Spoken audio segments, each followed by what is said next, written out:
రానున్న చుక్కలే విన్నా గాని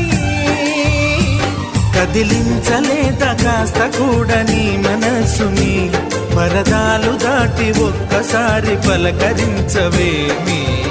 అందరినీ ఇలా వెంటపడి అడగాల